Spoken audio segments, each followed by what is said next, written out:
Part 1: The Abandonment. It began like any other night. My daughter, 37 weeks pregnant, was staying at my house. Her husband, my son-in-law, had been pulling away for weeks, his excuses getting flimsier each time. He claimed he needed space to process fatherhood, as if this baby hadn't been part of the plan all along.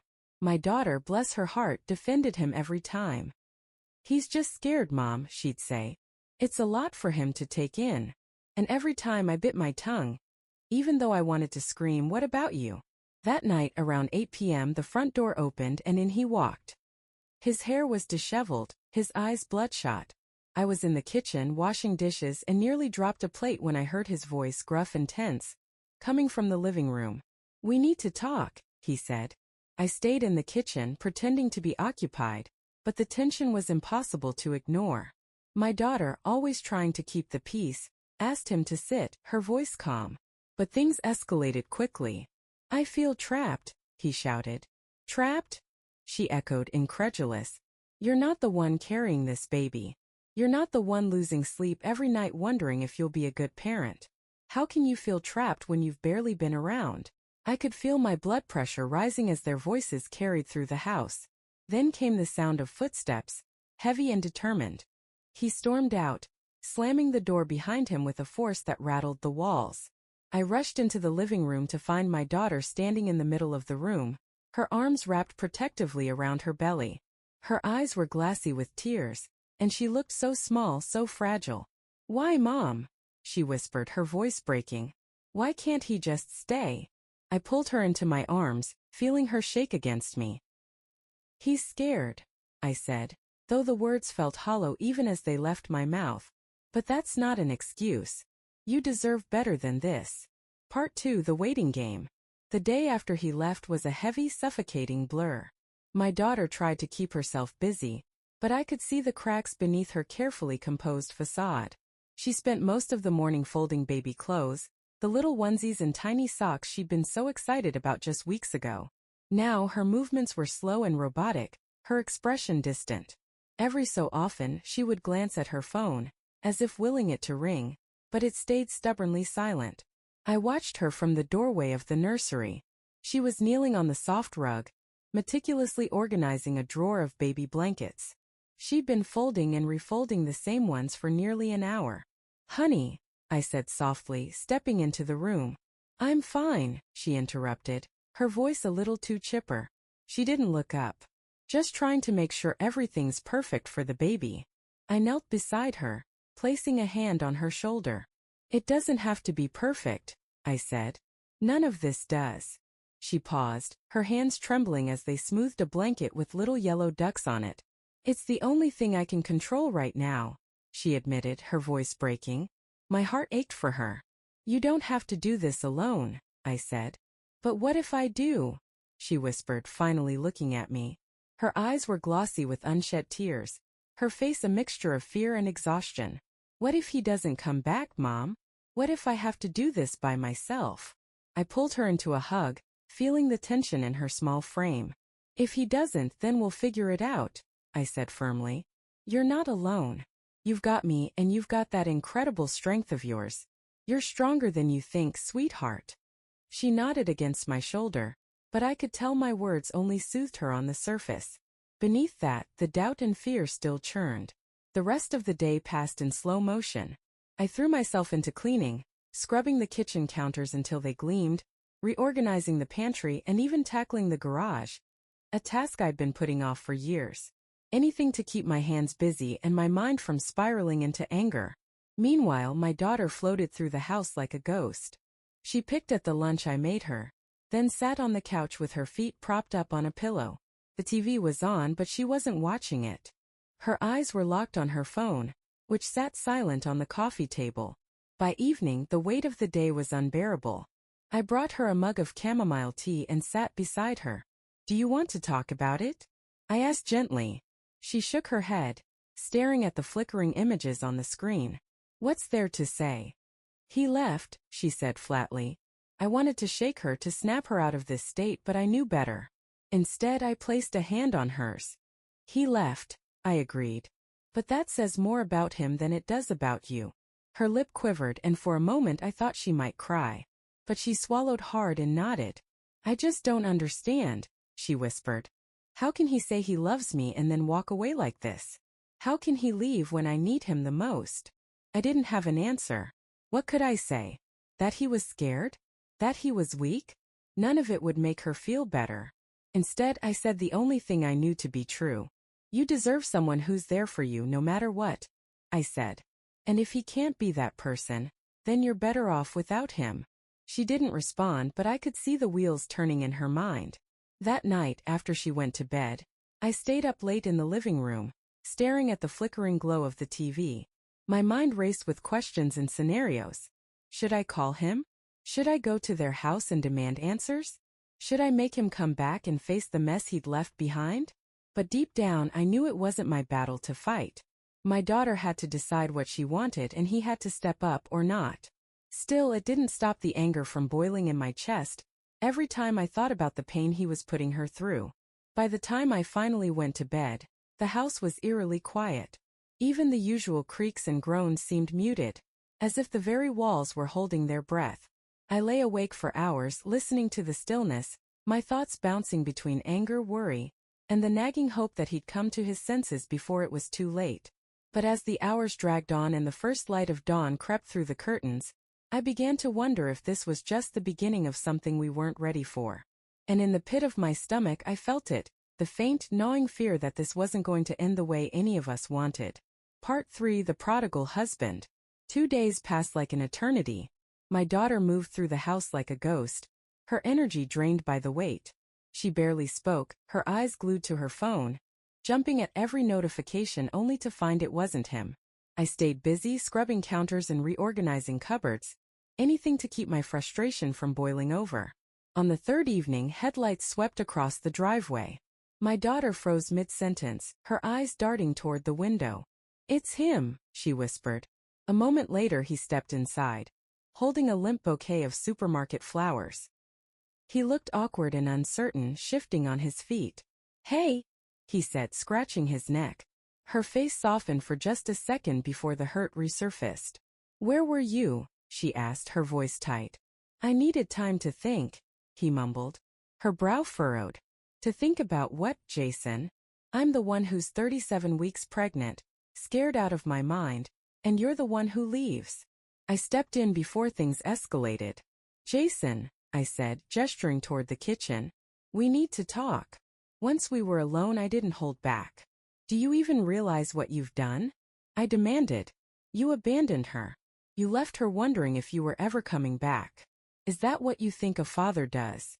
He stared at the floor, guilt creeping across his face. "I panicked," he admitted. "I didn't know how to handle everything." "Newsflash, she's terrified too," I said sharply. "But she's still here, showing up every single day. She doesn't get to run. Neither do you." "I know I screwed up," he muttered. Before I could respond, a loud crash from the living room cut through the air. We rushed out to find my daughter standing amidst the shards of a shattered vase. Tears streaked her face, and her whole body trembled. "Are you okay?" I asked, rushing to her side. She shook her head, her voice breaking. "I can't do this anymore." Jason stepped forward, his face pale. "I'm sorry," he stammered. "No," she said firmly. "You don't get to apologize and expect everything to be okay. You left me.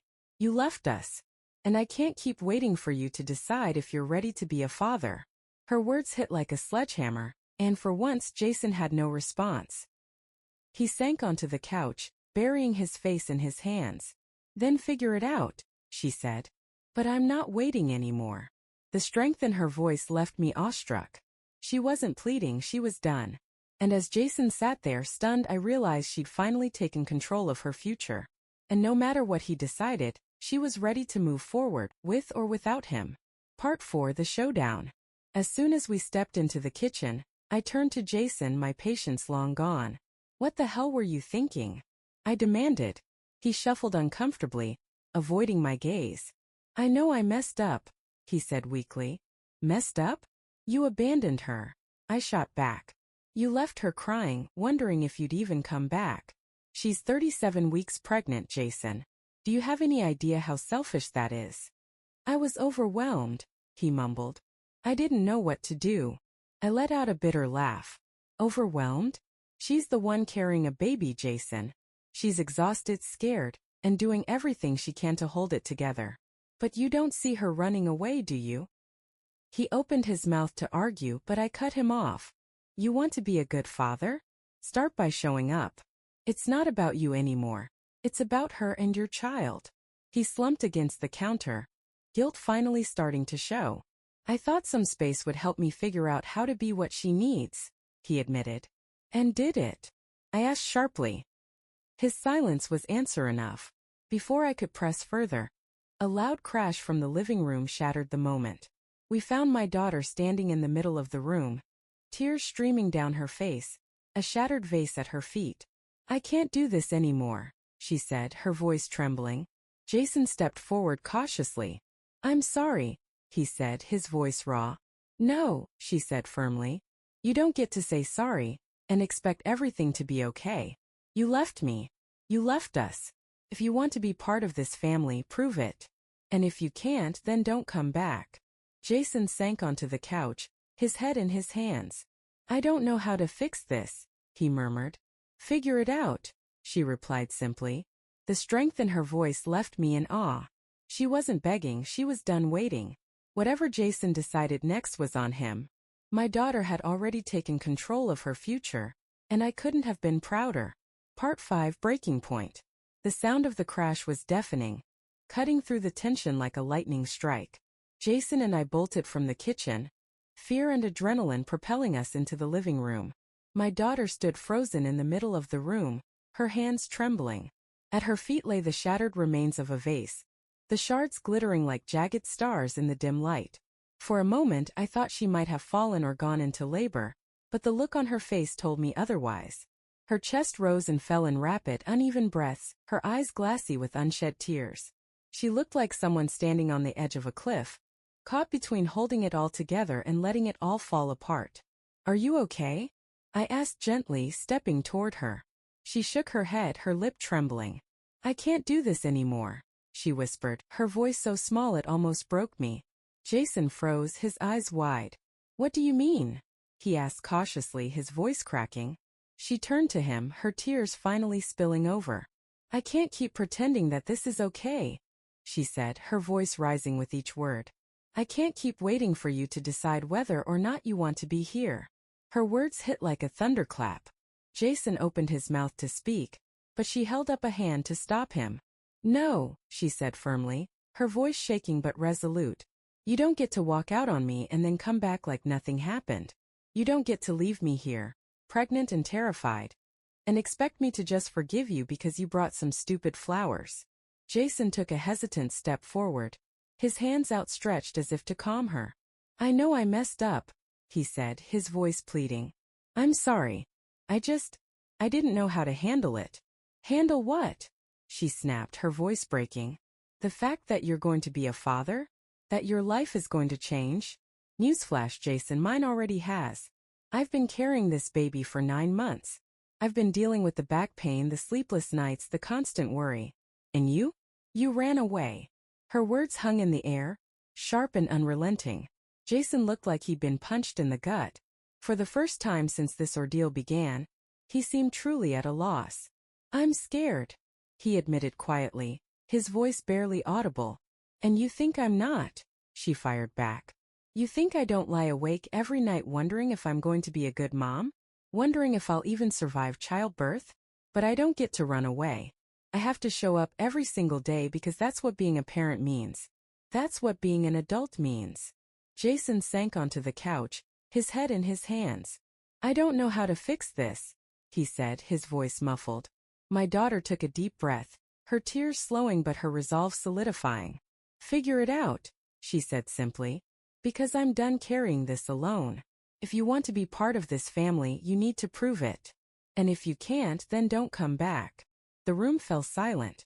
Jason stayed on the couch, his shoulders slumped while my daughter stood tall, her hands clenched into fists at her sides. I felt a surge of pride watching her take control, setting boundaries she should have set long ago.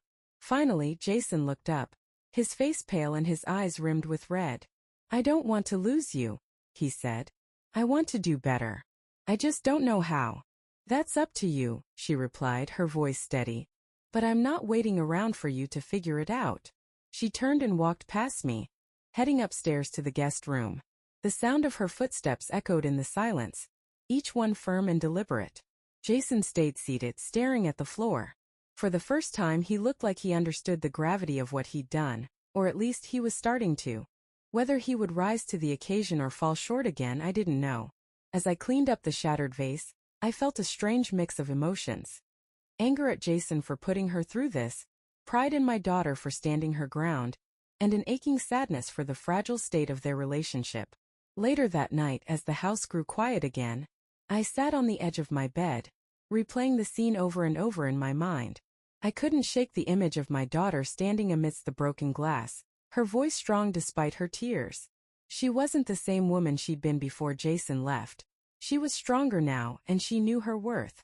Whatever happened next, I knew one thing for sure. She wasn't waiting for anyone to save her. She was saving herself. Part 6. The Turning Point. After my daughter stormed upstairs, the house fell into an eerie silence. Jason stayed on the couch, his head buried in his hands. I hovered in the doorway, unsure whether to leave him alone or press him further. Part of me wanted to shout at him again, to make him feel every ounce of the pain he'd caused her. But another part, the part that still hoped for a resolution, held back. Minutes stretched into what felt like hours. Finally, Jason sat up, his face pale and his eyes glassy. I don't know what to do, he said quietly, almost to himself. I crossed my arms, leaning against the doorframe. That's the thing about parenthood, Jason, I said, my voice calm but firm. No one knows what to do. You figure it out as you go. The difference is, the good ones stick around to figure it out. They don't run. He nodded slowly, his gaze fixed on the floor. I want to do better, he murmured. I just don't know if I'm good enough for her. Or for the baby.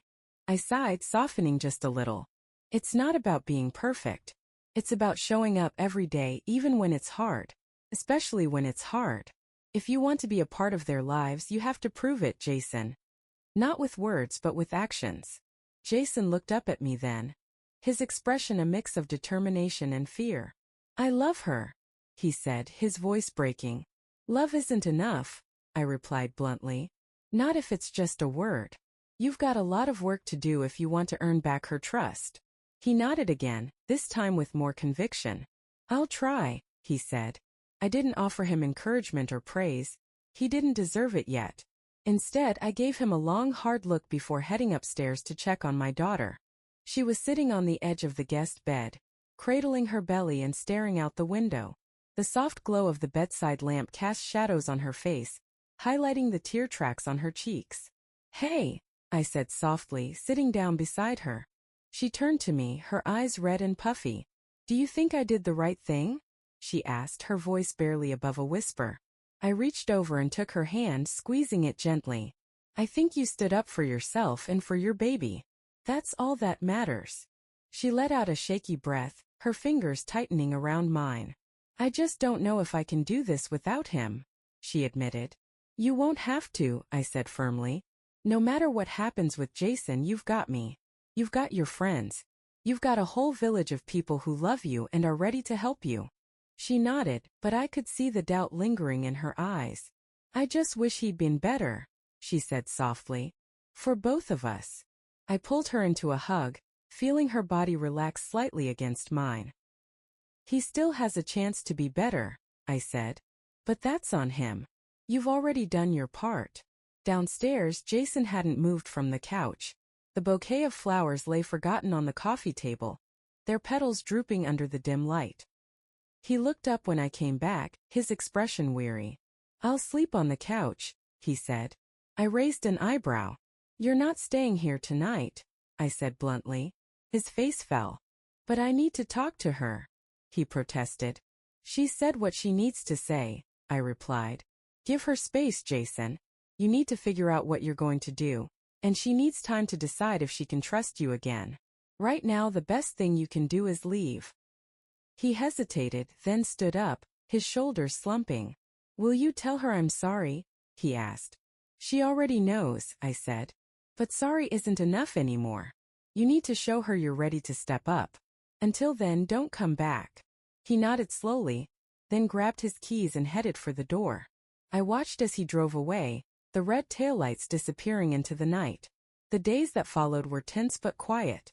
Jason sent texts and left voicemails, all of which my daughter ignored. She focused on preparing for the baby, leaning on me and her friends for support. I could see her growing stronger, more self-assured with each passing day. Then a week later, Jason showed up again, this time with a different energy. He looked nervous but determined, holding a stack of papers and a receipt. "What's this?" my daughter asked warily as he handed them to her. "I've been doing research," he said, "on parenting classes, counseling, and how to manage stress. I signed up for everything I could find. I even started therapy." She stared at him, her expression unreadable. "Why?" she asked finally. "Because I want to be better," he said. "For you. For the baby. I know I've let you down, but I'm not giving up.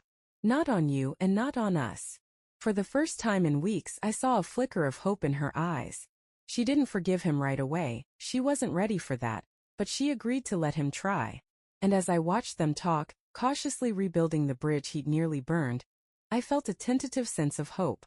The road ahead wouldn't be easy, but for the first time, it felt like they might just find their way back to each other. And if they didn't, my daughter had already proven she was strong enough to stand on her own. And I'd be right there beside her every step of the way.